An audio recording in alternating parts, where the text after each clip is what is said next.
Hi అండి. ఈరోజు ఏకాదశి అలాగే గీతా జయంతి కాబట్టి మనం ఈ వీడియోలో ఏకాదశి గురించి అలాగే గీతా జయంతి గురించి తెలుసుకుందాం. ప్రతి మాసంలో మనకి 2 ఏకాదశులు వస్తాయి. పౌర్ణమికి ముందు ఒక ఏకాదశి, అమావాస్యకి ముందు ఒక ఏకాదశి వస్తుందండి. మొదటి 15 రోజుల ముందు వచ్చే ఏకాదశిని శుక్లపక్ష ఏకాదశి అని అంటారు. ఈ మార్గశిర మాసంలోని శుక్లపక్ష ఏకాదశిని మోక్షద ఏకాదశి అంటారు. ప్రతి మాసంలో వచ్చే 2 ఏకాదశులకి ఏదో ఒక పేరు ఉంటుందండి. మోక్షద ఏకాదశిని, తొలి ఏకాదశిని, వైకుంఠ ఏకాదశినే ముక్కోటి ఏకాదశిని, ఇలా ప్రతి ఏకాదశికి ఒక పేరు ఉంటుంది. అయితే పేరులోనే ఉంది కదండి, మోక్షద ఏకాదశి అంటే మోక్షాన్ని ప్రసాదించే ఏకాదశి అన్నట్టు. ఈ రోజున విష్ణుమూర్తిని ఆరాధిస్తే మోక్షాన్ని ప్రసాదిస్తాడు అనేది ఈరోజు యొక్క ప్రాముఖ్యత అన్నమాట.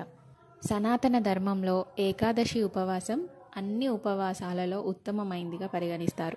అయితే మార్గశిర మాసంలోని శుక్లపక్ష ఏకాదశిని ఉపవాసం చేస్తే ఆ ఫలితం జన్మలకు ఉంటుందని చెప్తారు. మాసాలన్నింటిలో మార్గశిర మాసం అంటే కృష్ణునికి చాలా ఇష్టమైన మాసం అంట. అయితే శ్రీకృష్ణుడే తానే స్వయంగా నేనే మార్గశిర మాసాన్ని అని చెప్పాడట. మనం పెట్టే నైవేద్యం, మనం చేసే పూజ ఏదైనా సరే ఈ మార్గశిర మాసంలో సూర్యోదయానికంటే ముందే చేస్తే శ్రీ మహావిష్ణువు తానే స్వయంగా స్వీకరిస్తానని చెప్పాడట. అయితే అందులోనూ ఈ మార్గశిర మాసంలో వచ్చే మోక్షద ఏకాదశి ఇంకా ప్రత్యేకమైంది. ఈ రోజున గనుక మనం భక్తి శ్రద్ధలతో పూజ చేసి స్వామివారికి నైవేద్యాన్ని సమర్పిస్తే అది స్వయంగా శ్రీ మహావిష్ణువే స్వీకరిస్తాడట. అలాగే మోక్షాన్ని కూడా ప్రసాదిస్తాడు. ఈ రోజున ఉదయాన్నే లేచి సూర్యోదయం కంటే ముందే మనం నిత్య పూజని చేసుకోవాలండి. నిత్య పూజ అంటే మనం డైలీ ఇంట్లో చేసుకుంటాం కదా, అలా నిత్య పూజను చేసుకున్న తర్వాత దీపారాధన చేసుకోవాలి. అలాగే స్వామివారికి పిండి దీపం అంటే చాలా ఇష్టం. అలా పిండి ప్రమిదను చేసి 3 వత్తులతో దీపారాధన చేయాలి. విష్ణుమూర్తికి 3 వత్తుల దీపారాధన అంటే చాలా ఇష్టం అన్నమాట. అందుకని ఆ పిండి ప్రమిదలో 3 వత్తులు వేసి దీపారాధన ఆవు నెయ్యితో కానీ నువ్వుల నూనెతో కానీ దీపారాధన చేసుకోవాలి. అలాగే శ్రీ మహావిష్ణువుకి ఇష్టమైన చక్కెర పొంగలి నైవేద్యంగా పెట్టాలి. అలాగే పండ్లను కూడా మనం నైవేద్యంగా స్వామివారికి సమర్పించుకోవాలి.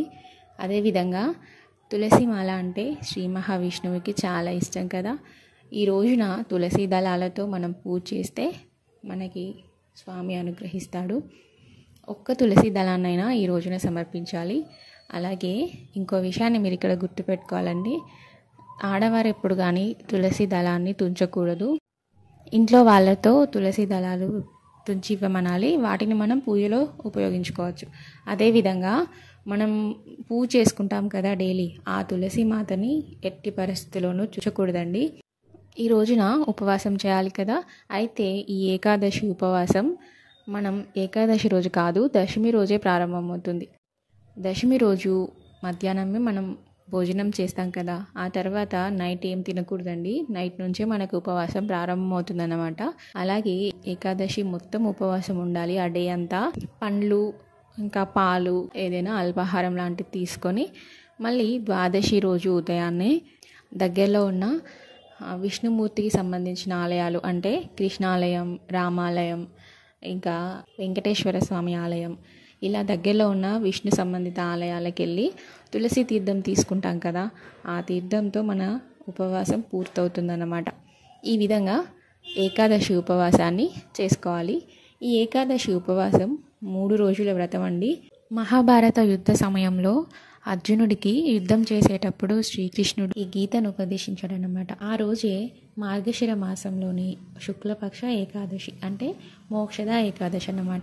అందుకే మనం ఈ రోజుని భగవద్గీత జయంతిగా జరుపుకుంటున్నాం.